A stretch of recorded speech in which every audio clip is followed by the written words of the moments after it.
Wales managed to get a win, folks. I, for one, am chuffed for the Welsh lads because a bunch of these guys had never tasted success in a Welsh jersey. So much talk about the big losing streak is now done. 31-22 over Japan.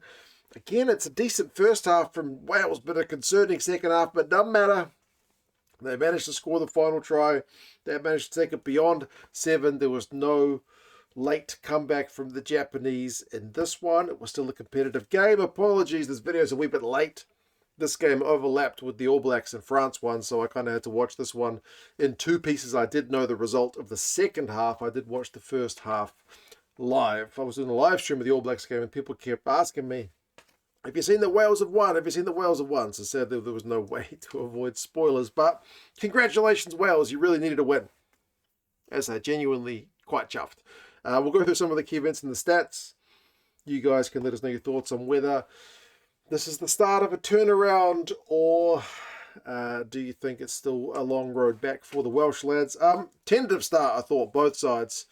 A bit of aerial ball from both. Wales got free kicked at a scrum. Japan got penalised for like obstruction on a kick, and then Wales lost a line out, so it wasn't really either side able to grapple like the game by the scruff of the neck kind of thing. But slick Wales on turnover ball. I love it.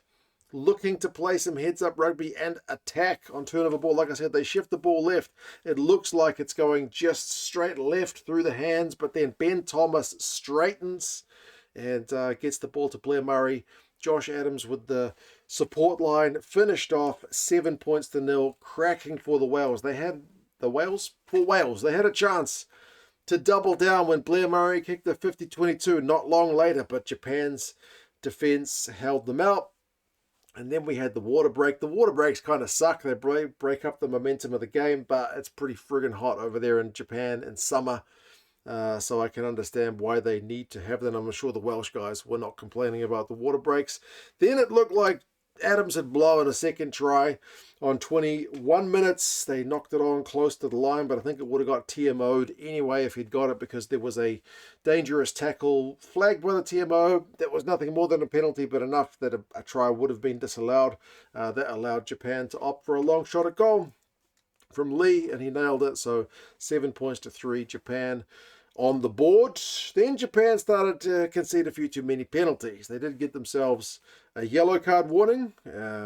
Wales went for the maul. They went close, and then Hardy with a wee snipe extended the lead and doubled down on the bad news for Japan. There was an advantage given away in that defensive set, so Makisi, for the number 8, finds himself in the bin. So it's 14-3 with a man advantage. Now is time for Wales to put Japan away, because you know the second half is going to be harder with the conditions.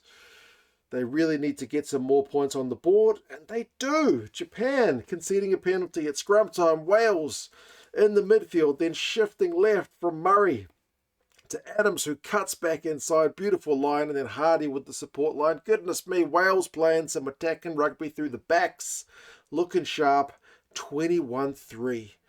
It's a little bit eerily similar to last week, because last week was what, 19-7? So it's a little bit more comfortable than that. However, Eddie Jones does have one little trick up his sleeve, because he replaces the entire front row before halftime.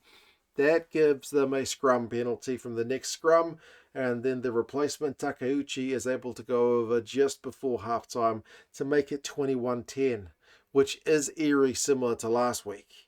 Japan have not had much ball. Wales have been dominant, 58% possession. The territory's a lot more even, but like 282 run meters to 157. 10 defenders beaten to 7. 3 line breaks to 1. Overall, Wales are very good value for their lead. Second half, it was looking very concerning if you were rooting for a Welsh win, because Japan came out looking sharp. They had all the momentum, although when Wales got a penalty, they immediately slotted that thing. Dan Edwards, I like seeing that guy pull the strings, kicked his goals, and that at least took a little bit of the wind out of the sails of the Japanese to make it 24-10. And then Wales had to get the maul defence going. They had to tackle the house down to hold Japan out, and it lasted for a while.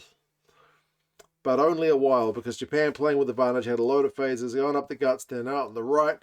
Warner Durns is able to go over for a TMO try, but the on-field decision was a try, and the TMO doesn't have enough to overturn it.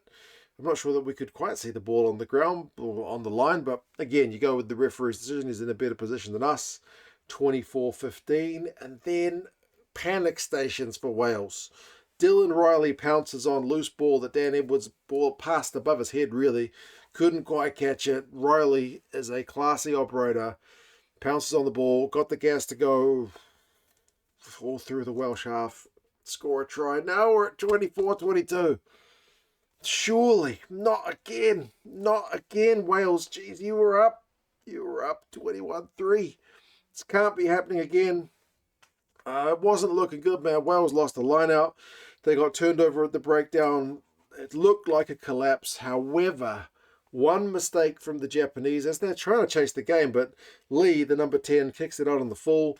That gives Wales a line out in Japanese territory.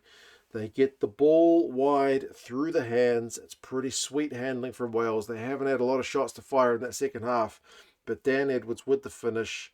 31-22, two-score lead, too far back from Japan, for Japan to chase.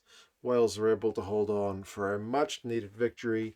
Second half possession, 63% Japan, 57% of the territory. So, yeah, it's another one of those ones where it wasn't the prettiest watch for a second half from a Welsh point of view, but hey, they scored the try to make it at least less kind of squeaky bum time. Turnovers won as well as a beaut for Wales, 8-4. Josh McLeod had 4 of those, plus he finished with 13 tackles. Absolute monster of a man. Run meters was 418 to 429. Wales edge it, but it's close. Clean breaks 4-3 to Japan, so Wales didn't get any in the second half. They only had 1 in the first half. Japan, they get 3 in the second. Defenders beaten is 18 each, so quite an even game in the scheme of things, but Wales got more value for their first half than Japan got out of their second half. Leach had 19 tackles, the captain, but they also conceded 9 penalties to 6, the Japan. So, yeah, I felt a bit sorry for Ruben Morgan-Williams on his debut because they had to play both halfbacks at times. Both of them seemed to float around at different points. Hardy was out in the wing and Morgan-Williams out in the wing, but yeah, at least he's 1 from 1. In a Wales jersey. Wainwright also very busy, beat 4 defenders, had 17 carries. I am off to watch the Lions now. That game started 6 minutes ago. I'll have to catch up a little bit, but Wales getting a win over Japan. Congratulations. Much needed for your boys. As I said, talk of the losing streak is put to bed. Yeah, we'll see how things go in the search for a new coach. And Japan, you guys played alright as well, but you just left yourself with too much to do in that first half. You guys let us know your thoughts on the game, folks, and I'll talk to you guys again soon. See you later.